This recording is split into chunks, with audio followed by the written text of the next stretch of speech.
Does the gaming press of old hold up today? No. No, it doesn't, because there is nothing to compare it to today. The gaming press of yesteryears, for all of its many flaws and failings, being of course entrepreneurs and the first people to enter into a brand new space, covering video games in a way that had never been done before, made tons of mistakes, but they were passionate and genuinely interested in video games. It was a job that they loved, talking about something they loved in a fashion they loved. They were talking about video games, mechanics, gameplay, graphics, news, upcoming games, speculating bright-eyed and bushy tales about the future. I remember reading an article in 2000, the golden year of video gaming, the absolute tippy-most top of video games evolution, where he was just so optimistic and so in love with the medium. He was like, oh my god, what kind of incredible experiences will we be able to enjoy in 10 to 20 years' time? And I fervently hope that a meteorite struck this man dead mere hours after making that article, because I wouldn't want to see all of his hopes and dreams crushed and ground out into paste before him and spread across the pavement and pissed upon by the modern gaming media press. A bunch of cock-wobbling propagandists who are closer to Joseph Goebbels' writing room than the hollowed halls of old-school gaming journalism. And this is a thing that genuinely does piss me off, because it raises a very interesting question. Why do we not have an enthusiast gaming media any longer? Well, we kind of do. The closest we get to it is, well, this, stuff like this, on YouTube. Now, this channel is primarily towards gaming culture and the larger threats leveled against it and our hobbies, but if you want to get gaming reviews, gaming-related content, this is where you go. You don't go to the major mainstream gaming news media outlets, because more often than not, again, they are simple propaganda. And GamesIndustry.biz here is not an exception. And here's the thing too. The key difference that we go circling back to again and again is that back in the day, gaming video outlets, gaming news sites talked about video games, whereas the concluding point in this article is, we are standing on the shoulders of, well, not giants exactly, but largely young and untrained people who are doing the best they could. People who probably figured they just had a cool job writing about the thing they loved, rather than thinking they were fundamentally shaping the way people relate to video games with all the responsibilities that entail.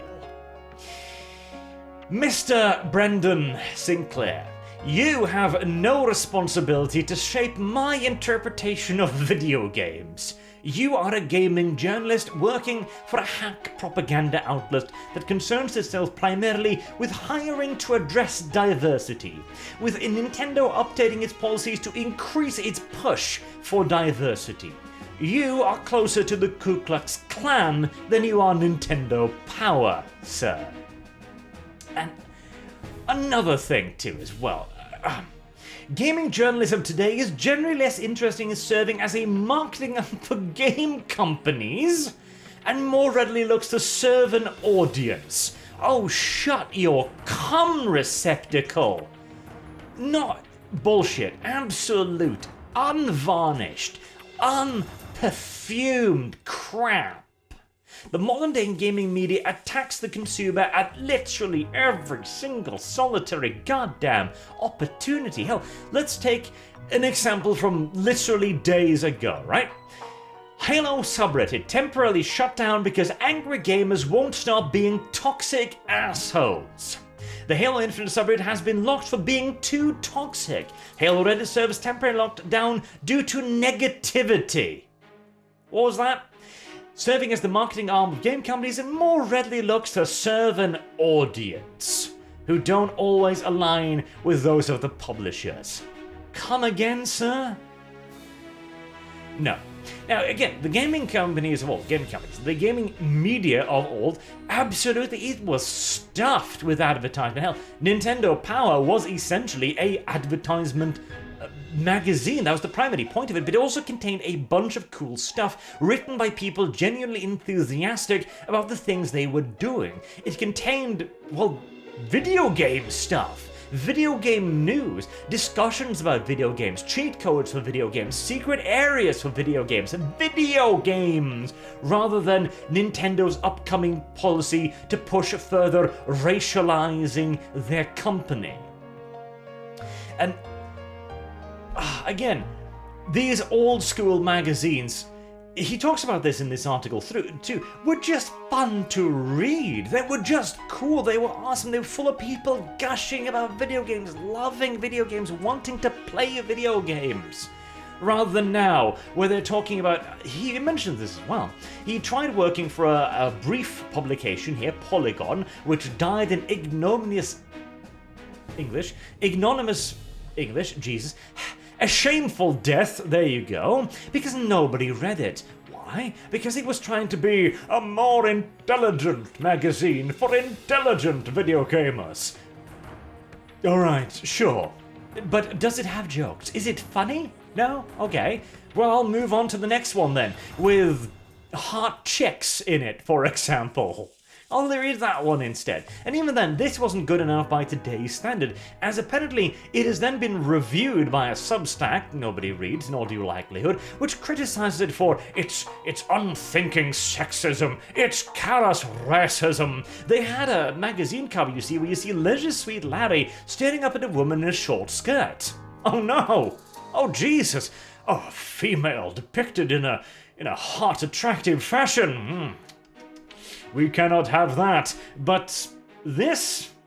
Sure. Well, we can do that, can we? That's the key point as well, right? Old gaming magazines were fun.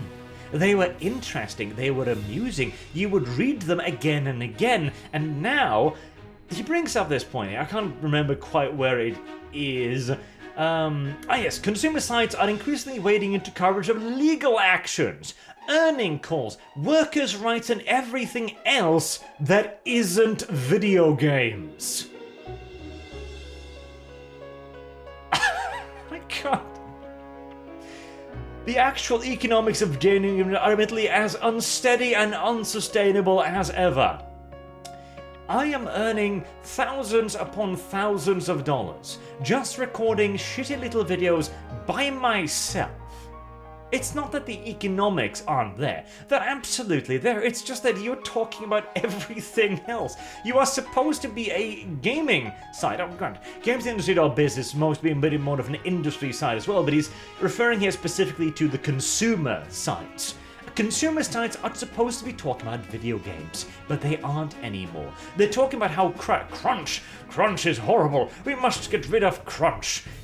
Crunch is simply overtime. This point annoys me. There should be regulations that control the amount of overtime, absolutely. There should be laws put in place by the government to mandate how many times you're allowed to work maximum. There should be legally set down minimums for compensation. All of these things should happen. But overtime happens in literally every single goddamn industry. Hell, you want to talk about crunch?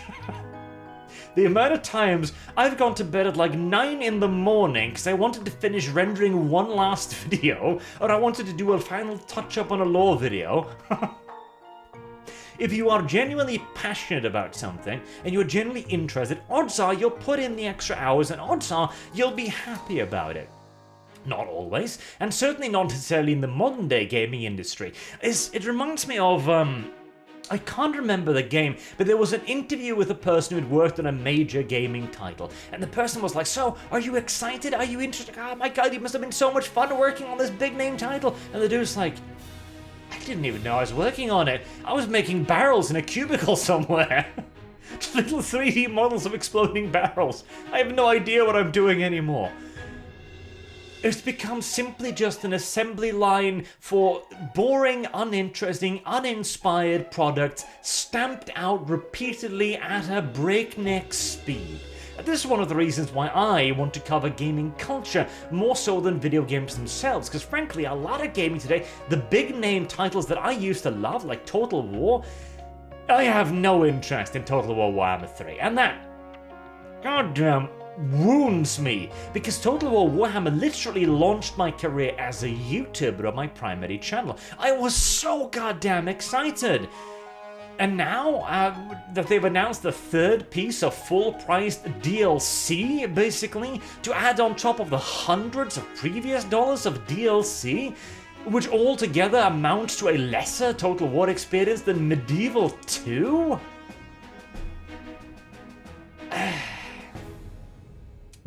I'm too old for this shit, is my response, by and large.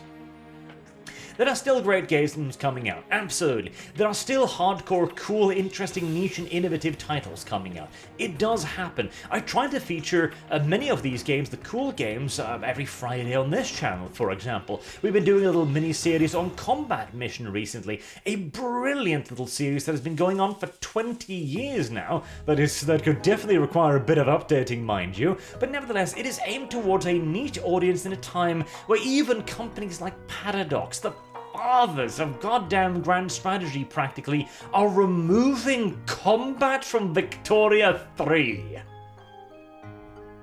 Christ, on a bike. And this brings me back to my initial question, right? Why do we not have an enthusiast press anymore? Why do we have gaming media more interested in pushing a political agenda rather than actually serving the consumer audience? Why are they so ready to attack the fans rather than defend? Something like this. The latest Halo is apparently an absolutely terrible release, and instead of attacking the game, they're attacking the fans complaining about the video game. It tells me, simply, that these people aren't on our side anymore. You want to talk about being consumer friendly?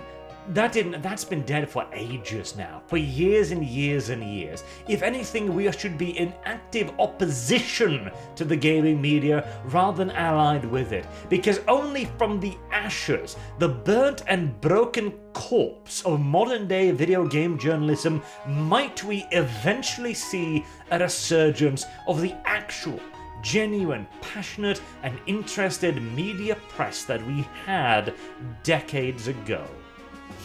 Gaming journalists are not people. There you go. That's the final point.